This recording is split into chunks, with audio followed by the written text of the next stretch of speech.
করার জায়গাটা ছোট করে দিচ্ছে। কোন কেন্দ্র সরকারের দপ্তরে, কোন রাজ্য সরকারের দপ্তরে নিয়োগ হচ্ছে না, নতুন কলকারখানা হচ্ছে না। আর যদি বা পুলিশে আর শিক্ষকে নিয়োগ হয়, সেখানে দুর্নীতির পাহাড়। সুপ্রিম কোর্ট পর্যন্ত আমাদের রাজ্যের মুখ্যমন্ত্রীর নাকে ঝামা ঘষে দিয়েছে। গত 2 বছর ধরে, 3 বছর ধরে তিনি যে নাকামি করছিলেন, আজকে মানুষ বুঝতে পারছে। 26,000 জনের চাকরি পেয়েছে। আমরা দেখেছি মেডিকেল কলেজে আরজি করে ওই পিজিটির কিভাবে নৃশংসভাবে খুন হলো, ধর্ষণ হলো। লাখ লাখ মানুষ, মৃত মহিলারা, তরুণ প্রজন্মের ছেলে মেয়েরা নামলো রাজ্য জুড়ে। ইনসাফ চাই, বিচার চাই। আর কেন্দ্র রাজ্য সরকার উভয় মিলে ঠিক করলো, কলকাতা পুলিশ আর সিবিআই এক লাইনে দাঁড়িয়ে গেল, বলল আইনে বিচার হবে না, লাইনে চলবে। যারা বলেছিল এই বৈশাখ মাসে তপ্ত গরমে দুপুর বেলা ব্রিগেডে কি করে হবে, আমরা বলেছিলাম, কেউ আগে ভেবেছিল লাখ লাখ মহিলারা মধ্যরাত্রে 14ই আগস্টে ইনসাফের জন্য, বিচারের জন্য, আরজি করের মাথা ধরার দাবিতে রাস্তায় নামবেন। তাহলে রাজ্য পাল্টাচ্ছে। মানুষ নিজের অধিকার বুঝে নেওয়ার জন্য, হক বুঝে নেওয়ার জন্য সোচ্চার হচ্ছে। 2011-র পরে এখানে যখনই আমরা ব্রিগেড দেখেছি, রাস্তায় কত আক্রমণ, বাড়িতে হামলা, হুমকি, যে বাসে করে এসছে তার উপরে হামলা। কলকাতায় সমাবেশ হয়েছে, নির্লজ্জ কলকাতার পুলিশকে দিয়ে সেই বাসগুলোকে ভাঙচুর করা হয়েছে। এখন আর কিন্তু সে অবস্থা নেই। দিন পাল্টাচ্ছে, তার আগাম বার্তা এসছে। কোচবিহার থেকে কাকদ্বীপ কারুর মূলত হবে না, লাল ঝান্ডার গায়ে হাত তুলবে 2025 সাল।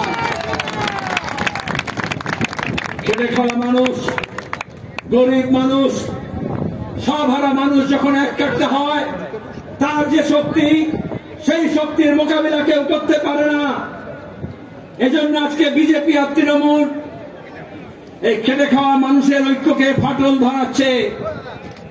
মুর্শিদাবাদে যা হলো, মালদায় যা ঘটাতে চাইল, এই রামনবমী, ঈদ, জামিয়াতুল আলবিদা, জুম্মার নামাজ, তার সঙ্গে হনুমান জয়ন্তী, আমরা দেখলাম বিধানসভার মধ্যে, লোকসভার মধ্যে, জনসভাতে, প্রেস কনফারেন্সে, টেলিভিশন চ্যানেলে বসে বিজেপি আর তৃণমূল এ বলে ঠেসে দেব, ও বলে ঠুসে দেব। বিজেপি টিএমসি কে ঠুসে দিচ্ছে না, টিএমসি বিজেপি কে ঠুসে দিচ্ছে না, মেহনতি মানুষের ঐক্যকে ভাঙার জন্য চেষ্টা করছে। একটা হিন্দি সিনেমায় একটা ডায়লগ ছিল, नायक बोलছে हम तुमको पानी में डुबो के मार देंगे, विलेन बोलছে हम तुमको पानी पिला पिला के मार देंगे। আর লোকেশনে হাততালি দেয়, কিন্তু আসলে ওই দুজনের ডায়লগ একজনই লিখে দেয়। ওইভাবে বিজেপি আর তৃণমূলের যে নেতারা একে অপরকে বিরুদ্ধে প্রতিদিন গালাগাল দিচ্ছে, প্রতিদিন নাটক করছে, আসলে ওদের স্ক্রিপ্টটা একজনই লিখে দিয়েছে। তার নাম হচ্ছে আরএসএস এর মোহন ভাগবত। কদিন আগে এসেছিলেন এই রাজ্যে, 2026-এর নির্বাচন, তার আগে বিজেপিকে কি করতে হবে, তৃণমূলকে কি করতে হবে বলে গিয়েছেন। মুখ্যমন্ত্রী হোক ইন্ডোর স্টেডিয়ামে, আর ইমাম মসজিদের মিটিং এ হোক, আর ওই বিরোধী দলের নেতা যে তৃণমূলের সাজানো আছে, যে কিষাণজিকে নিয়ে এসে, মাওবাদীদের নিয়ে এসে সিদ্দিকুল্লাহ প্রতি কৃতজ্ঞ থাকবে বলে লাল ঝান্ডার মানুষকে, কমিউনিস্টদেরকে খুন করেছিল, আজকে সে মহান শাস্তি চাইছে। কেন কলকাতা পুলিশ, কেন রাজ্য পুলিশ? যারা ঘৃণার ভাষণ দিচ্ছে, যারা উস্কানি দিচ্ছে, যারা প্রতিদিন হিন্দু মুসলমানকে লড়ানোর চেষ্টা করছে, মমতা ব্যানার্জি পুলিশ মন্ত্রী কেন একটা মোকদ্দমা হলো না ঘৃণা ভাষণের বিরুদ্ধে? আমরা এই ব্রিগেড থেকে দাবি করছি, পশ্চিমবঙ্গের বুকে সম্প্রীতি ঐক্য ভাঙার জন্য যে হিংসা ছড়াবে, এই পুলিশকে বলছি তার বিরুদ্ধে মামলা মোকদ্দমা করতে হবে। আর নাহলে আমরা গোটা রাজ্য জুড়ে সব থানা এফআইআর করব। দেখব মমতা ব্যানার্জির পুলিশ 2011 থেকে আমাদের কর্মীদের বিরুদ্ধে মিথ্যা মামলা দিয়েছে হাজার হাজার। এখানে অনেকে আছে যারা ঘর ছাড়া হয়েছিল, জেল হয়েছিল, জরিমানা হয়েছিল, হামলা হয়েছিল, মিথ্যা মামলা হয়েছিল। আর তারপর নিজের মালিকদেরকে বলেছিলেন মমতা ব্যানার্জি, দিল্লিতে ওয়াশিংটনে যারা বসে আছে, মুম্বাইতে যারা বসে আছে, সব ঠান্ডা করে দিয়েছি, লাল ঝান্ডা শেষ হয়ে গিয়েছে। ওরে লাল ঝান্ডা একটা 1.5 গজের কাপড়ের টুকরো না। কোন কর্পোরেট কোম্পানির ইলেকট্রন বন্ডের টাকা দিয়ে, চিট ফান্ডের টাকা দিয়ে এই কাপড় টুকরো কেনা হয়নি। খেত মজুর, দিন মজুর, একটা হকার, বস্তিবাসী, কলোনিবাসী, উদ্বাস্তু মানুষ, শ্রমিক, অস্থায়ী শ্রমিক, যারা দিন আনে দিন খায়, দিন মজুর, যারা বিভিন্ন স্কিমে কাজ করে, যাদের কোনো নিরাপত্তা নেই, কাজের কোন সামাজিক নিরাপত্তা নেই, যে ভূমিহীন কৃষকের জমির দাম ছিল না, তারা সবাই যোদ্ধার, জমিদার, মালিক, পুলিশ, এই স্বাধীন ভারতের পুলিশ, বাংলার পুলিশ হোক আর ব্রিটিশ পুলিশ হোক, তার বিরুদ্ধে লড়াই করেছে, নিজের বুকের কলজের রক্ত দিয়ে এই ঝান্ডাকে লাল করেছে। আজকে শুভেন্দু বড় বড় কথা বলছে, তৃণমূলের ঝান্ডা নিয়ে কিষানজির মাওবাদীদের ল্যান্ডমাইন আর মেশিন গান নিয়ে কি বলেছিল, মেদিনীপুরে লাল ঝান্ডা কেন, লাল ন্যাকড়াও দেখা যাবে না। আর এখন সেই তৃণমূলের ঝান্ডাকে নিয়ে ন্যাকড়া বানিয়ে অমিত শাহের পেছন মুছতে গিয়েছে।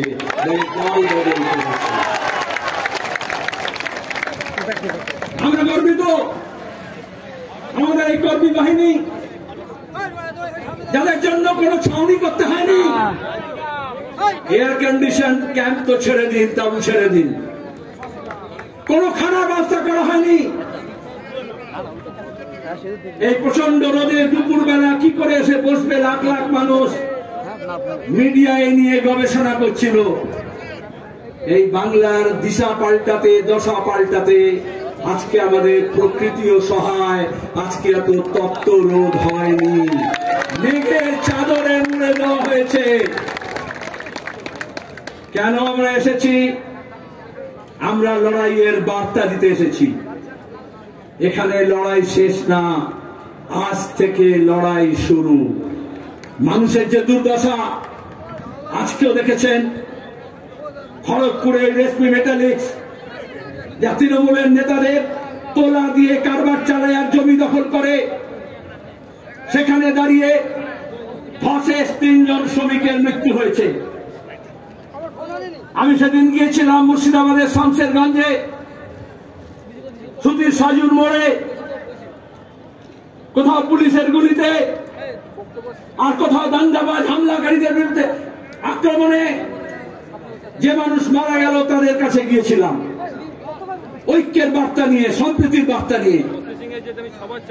আমরা এখানে যখন মিটিং করছি, আক্রান্ত আমরা প্রতিনিধিরা, যে অম্বিকেশ মহাপাত্র কার্টুন ফরওয়ার্ড করেছিল সত্যজিৎ রায়ের বার্তা, তাকে তৃণমূল হামলা করেছিল, পুলিশ মামলা করেছিল, জেল দিয়েছিল, তার নেতৃত্বে আমাদের প্রতিনিধি দল। এখন আমরা আক্রান্ত, তারা ওই মনিন্দ্র বর্মন লোকগীতি গায়, ভাওয়াইয়া সঙ্গীত, এই শিক্ষক নিয়োগের দুর্নীতি, আজ 26,000-এর চাকরি গিয়েছে তার জন্য গান বেঁধেছিল, গান লিখেছিল। স্বভাব কবি, সবসময় গান লেখে, গান গায়, লোকশিল্পী বলতে পারেন, গ্রাম্য শিল্পী বলতে পারেন। গান আপলোড করার পরে পুলিশ তার বিরুদ্ধে মামলা রুজু করেছে, তাকে উপরে হামলা করেছে, সে এখন ঘর ছাড়া। যারা আমাদের ঘর ছাড়া করছে, আন্দোলনকারীদের ছাড়া করছে, আমরা শপথ নিচ্ছি তাদেরকে আমরা রাজ্য ছাড়া করে ছাড়ব।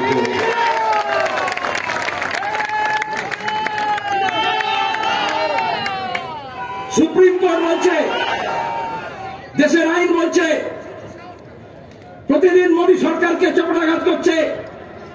যেভাবে সার্ভেলেন্স, যেভাবে নজরদারির ব্যবস্থা করা হচ্ছে, নাগরিকদের অধিকার কেন হচ্ছে, গণতান্ত্রিক অধিকার কেন হচ্ছে, আপনি কি খাবেন, কি পড়বেন, কোন কথা বলবেন, কার সঙ্গে যাবেন, এই সব নাকি তারা ঠিক করে দেবে।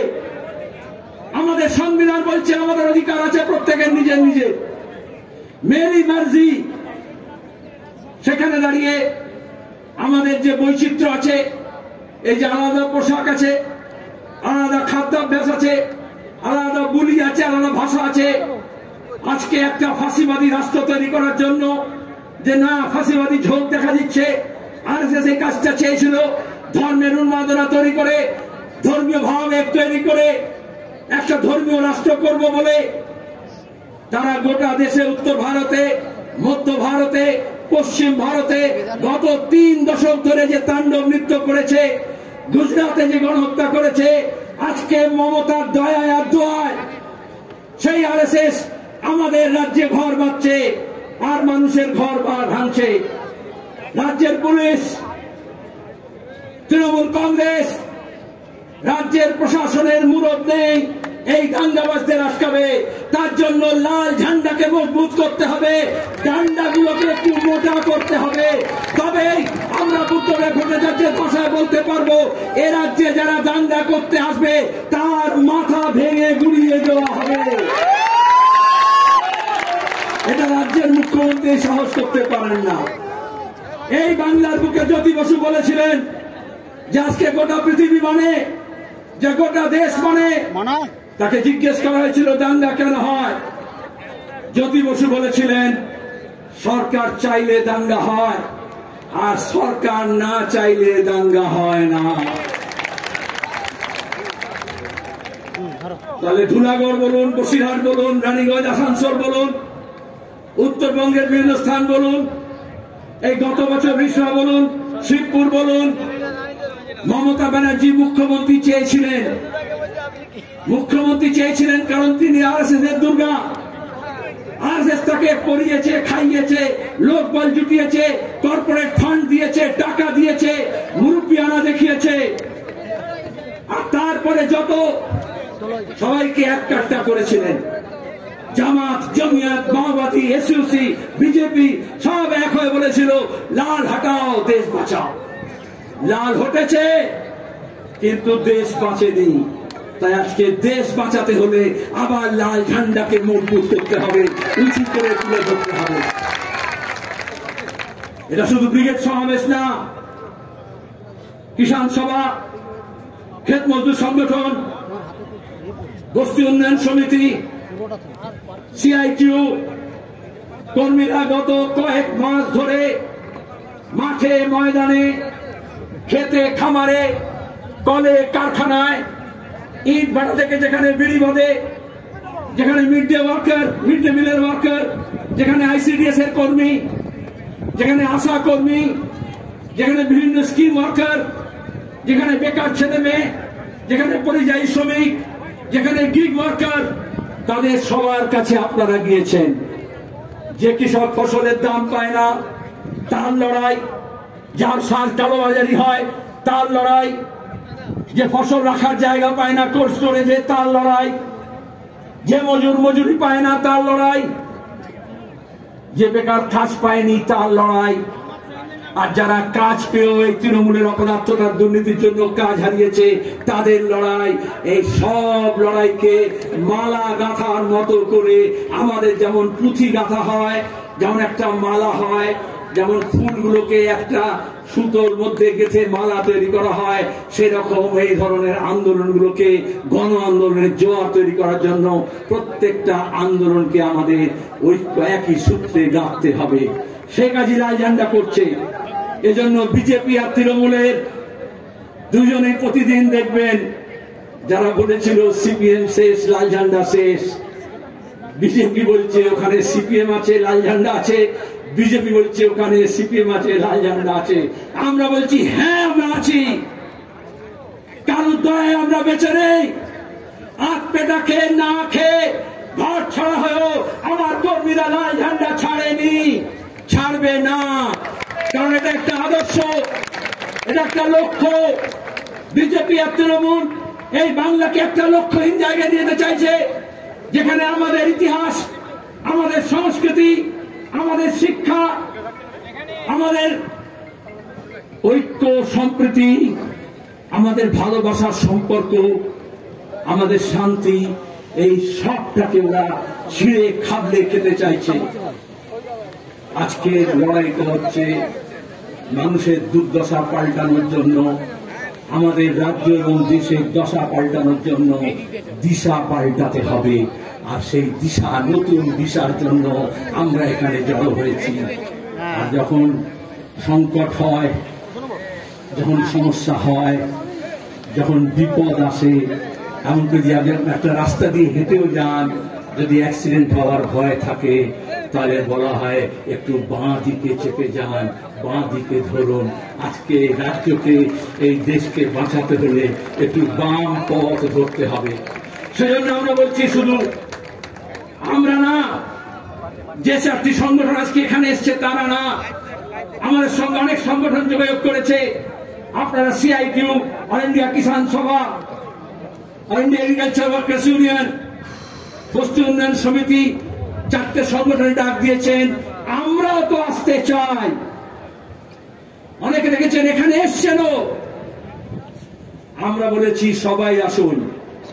সবাই আসলে ব্রিগেডের স্থান সংকুলান হবে না, রাজ্য জুড়ে ব্রিগেড গড়ে উঠবে। আর সেই ব্রিগেডে আপনাদের সবাইকে আমন্ত্রণ জানাচ্ছি। যারা বিজেপির টাকা খাবে না, যারা তৃণমূলের ভয় পাবে না, তাদের সবাইকে নিয়ে আমরা 26-এর লড়াই লড়ব। বন্যা টুনুর কাছে শুনেছেন আপনারা, লড়াইয়ের ময়দান থেকে উঠে এসছে। আমাদের নেতা নেত্রী টালিগঞ্জের আর বলিউডের স্টুডিও থেকে উঠে আসে না। যাদের পাট্টা ছিল, পাট্টা কেড়ে নিয়েছে, তাদের লড়াই করে, নাকে হ্যাঁ করে, নাক খত দিয়ে এই প্রশাসনের জমির লড়াইতে, নিজের ভূমিতে চিকিৎসকরা তার নিজের অধিকার প্রতিষ্ঠা করেছে, তার প্রতিনিধিত্ব করতে এসছে। সে কি বলেছে ক্রিকেটের ভাষায়? আমি খুব বেশি ক্রিকেটের ভাবনা করি না। বলেছে উইকেট ফেলে দেবো 26-এ। আর আপনার শুধু বললে হবে, যারা পেছনে আছে, কি উইকেট ফেলবেন তো? তার জন্য আমি একটু ফুটবল বেশি ভালোবাসি। ফুটবলে হচ্ছে একটু নেমে খেলতে হয়, আমাদের সবাইকে একটু নেমে খেলতে হবে। কি ভাবি তো? নেমে খেলবো, যাতে এই চোর জোচ্চোর দুর্নীতিবাজকে 14 তালা থেকে টেনে হিঁচড়ে আমরা মাটিতে নামাতে পারি, সেই শপথ আমাদের নিতে হবে। আর যারা মনে করছে সুট বুট পরে গভর্নর সাহেব ঠিক করবেন, আমরা বলি এই গরিব মানুষের লড়াই কোন লাট বেলাট লড়তে পারবে না। গরিবের লড়াই গরিবকে লড়তে হবে, বাংলার লড়াই বাংলার মানুষ লড়বে। আমরা যদি জাত পাত ধর্ম বর্ণ, হিন্দু মুসলমান, মন্দির মসজিদের নামে না ভাগ হই, তাহলে এই বাংলার এই শক্তি আছে। 190 বছর ইংরেজের শাসনের বিরুদ্ধে লড়াই হয়েছে, ফাঁসি হয়েছে, জেল হয়েছে, আন্দামানের সেলুলার জেলের নাম লেখা আছে। তারপরে বেরিয়ে এসে লাল ঝান্ডাকে মজবুত করেছে, দেশ স্বাধীন হয়েছে। তারপরে আমরা লড়েছি, খাদ্য আন্দোলন হয়েছে, জমির লড়াই হয়েছে, সেচের জলের জন্য লড়াই হয়েছে, মজুরির জন্য লড়াই হয়েছে, নতুন কলকারখানা তৈরির লড়াই হয়েছে, বন্ধ কারখানা খোলার লড়াই হয়েছে। সেই লড়াই আমরা সবাই একটা ছিলাম। আমরা লড়াই চাই, আমরা লড়াইকে ভয় পাই না। আমরা বলি এ লড়াই লড়তে হবে। আমরা বলি এ লড়াই বাঁচার লড়াই, বাঁচার জন্য প্রতি মুহূর্তে লড়াই করতে হয়, কিন্তু সেই লড়াইটা মন্দির আর মসজিদকে ঘিরে নয়। সেই লড়াইটা হিন্দুর বিরুদ্ধে মুসলমানের না, মুসলমানের বিরুদ্ধে হিন্দুর না।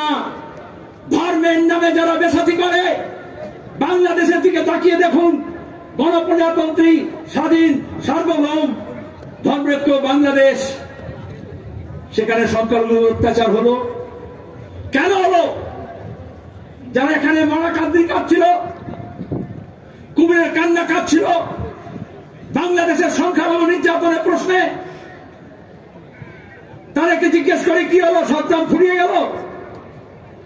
ইউনূস আর মোদির মধ্যে বৈঠক হলো, আর এখানে সব লেজ তুলে যে হনুমানের দল লাফাচ্ছিল, এখন দু পায়ের পেছনে লেজ গুটিয়ে দিয়ে এখন কি বলছে? এখন মুর্শিদাবাদ দেখাচ্ছে। আমরা মুর্শিদাবাদকে বাংলাদেশের মতো সংখ্যালঘু নিধনের জায়গা হতে দিতে পারি না।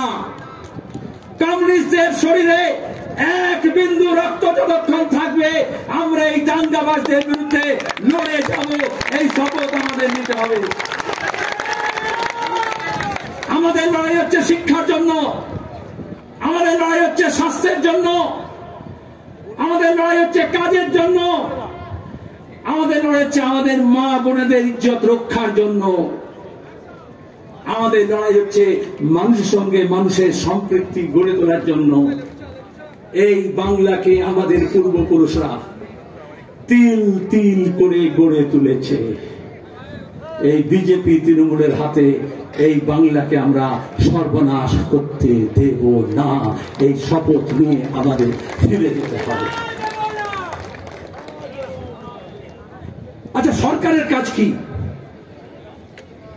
ট্রাম চালাবে, ট্রেন চালাবে, গণপরিবহন চালাবে, রেল চালাবে, প্লেন চালাবে, এয়ারপোর্ট চালাবে, বন্দর চালাবে, রেল স্টেশন চালাবে, পোস্ট অফিস চালাবে, ব্যাংক চালাবে। মোদী সরকার বলছে ওইসব আদানি আম্বানি চালাবে।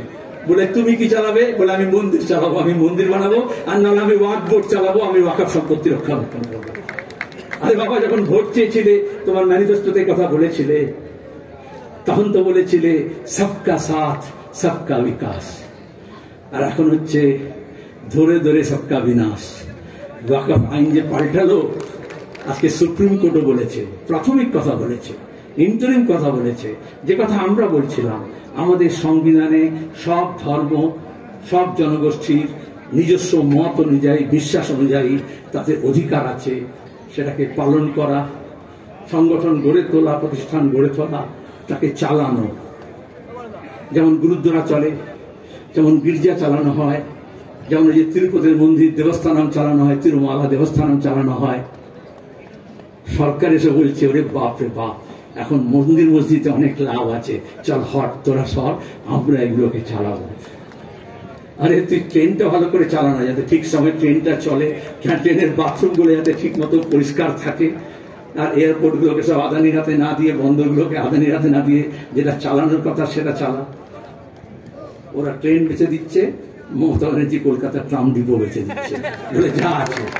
ওই আমাদের কাছে শুনলেন না, বিজেপি বললো কৃষকের আয় দ্বিগুণ করে দেবো। বাবু যতক্ষণ পারিষদগণ বলে তার শতগুণ, মমতা বললো আমি তো 3 গুণ করেই দিয়েছি। আর এদিকে কৃষক তার ফসলের দাম পাচ্ছে না, প্রতিদিন লড়াই হচ্ছে। আলু চাষিদের সর্বনাশ হয়েছে, সবজি চাষিদের সর্বনাশ হয়েছে। আমরা বেশি দামে চাল কাটছি, কিন্তু ধান সংগ্রহ করছে না, চাল কল মালিকরা নিচ্ছে, আর তাদের কাছ থেকে সরকার নিচ্ছে। এই তো 2 নম্বরই। হেন জায়গা নেই। নিয়োগ বলুন, এই তৃণমূল সরকারের কোন দপ্তর নেই।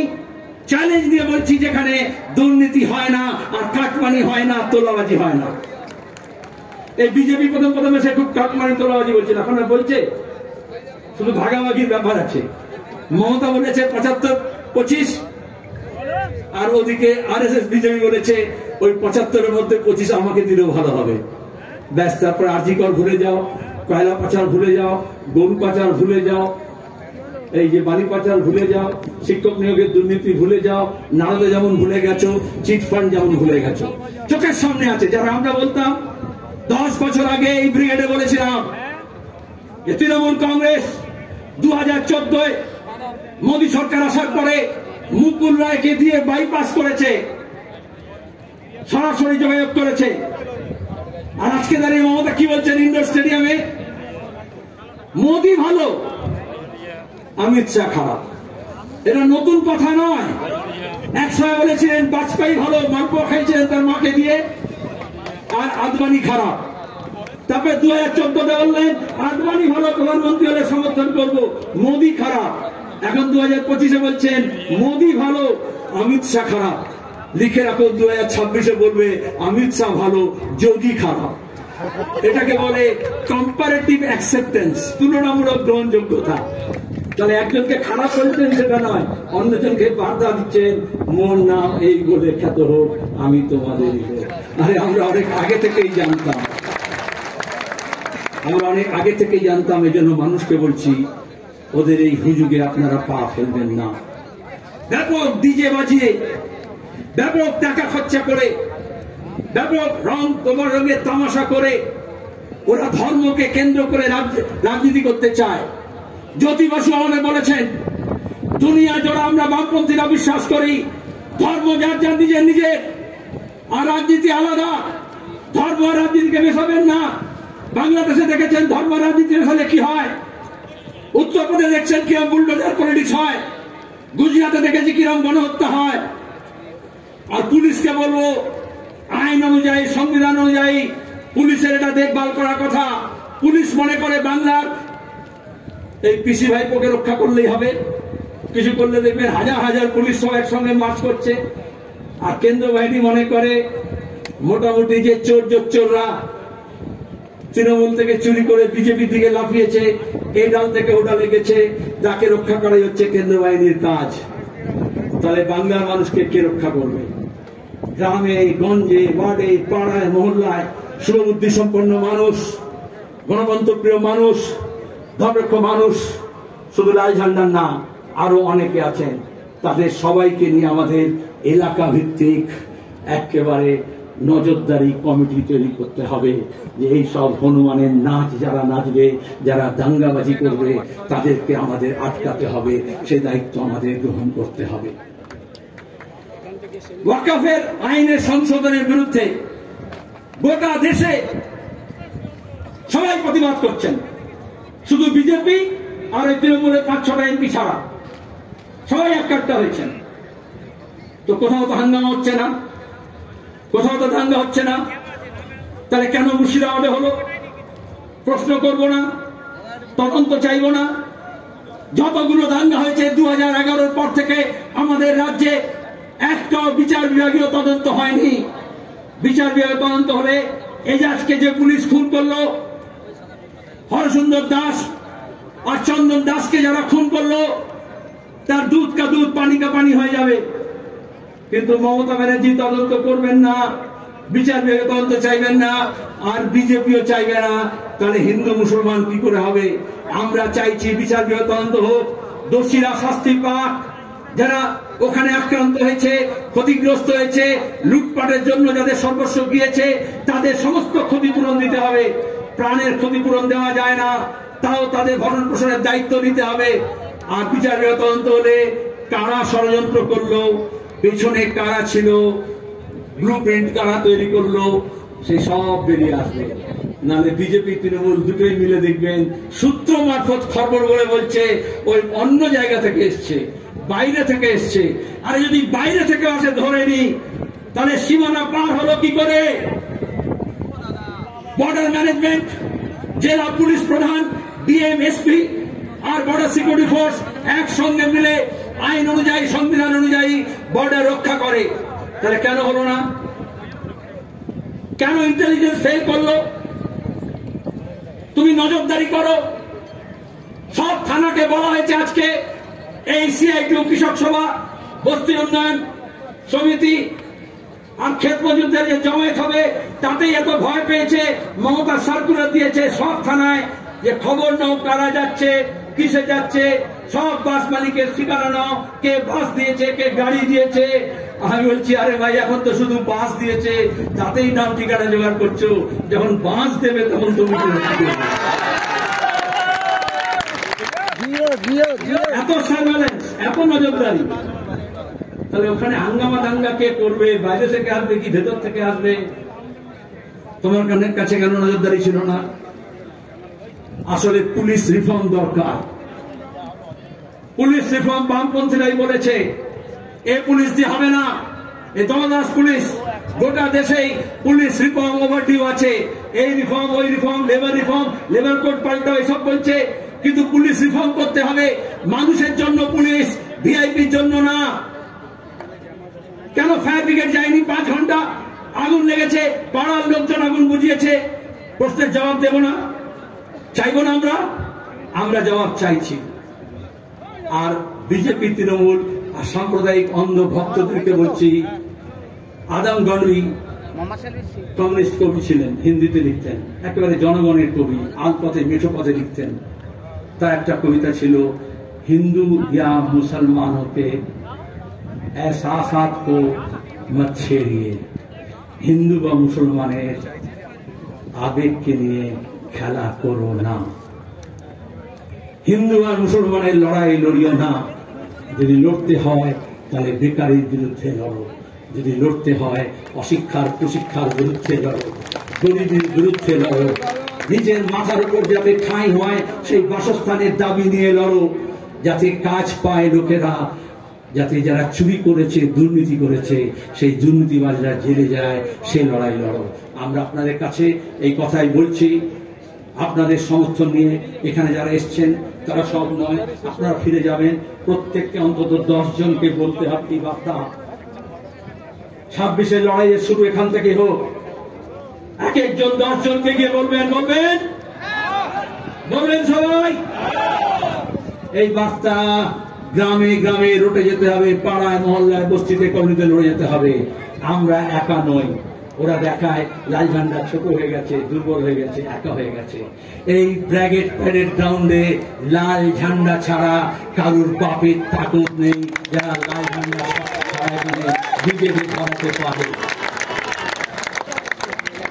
এখানে শক্তি প্রদর্শন করলে হবে না, নিজের পায়ের তলার মাটিটাকে শক্ত করতে হবে, মাথা উঁচু করে দাঁড়াতে হবে। আর সে লড়াই আমরা লড়ব। লড়বেন? হবে লড়াই।